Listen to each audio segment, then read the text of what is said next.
لك لبيك. Hordoftoota amantaa musliimaa hundaaf baga kabaja ayyaana Iidal Adhaa waggaa 1445 geessan. Ayyaanni kun ayyaana milkii kan gammachuu kan badhaadhinaa isiniif haa ta'u. Kanaafuu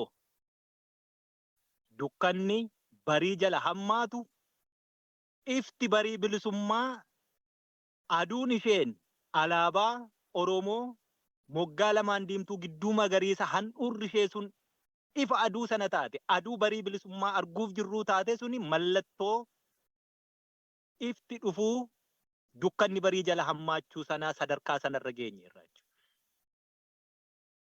Mootummaan kanaan dura waan inni itti rarra'ee turetu ture. Caaseffamni biyyittii keessa jiru hundumtiyyuu hojii dhaabee humna waraanaa irratti qofaa rarra'ee ture.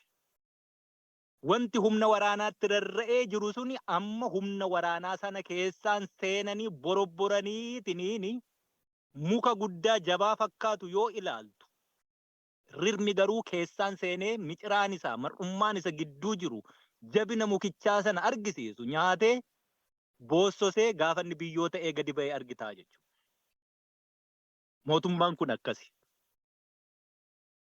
Amma sadarkaa bara dargii gaa jaarroleen as keessa yoo jirtu ta'e mallattoo xumura dargii humnaan dargaggeessa mandara keessa gabaa keessa bakka meeqatti deemee qabee humna waraana godhachuu achi booddee gara Jibuutti deeme mallattoo sanatu jira.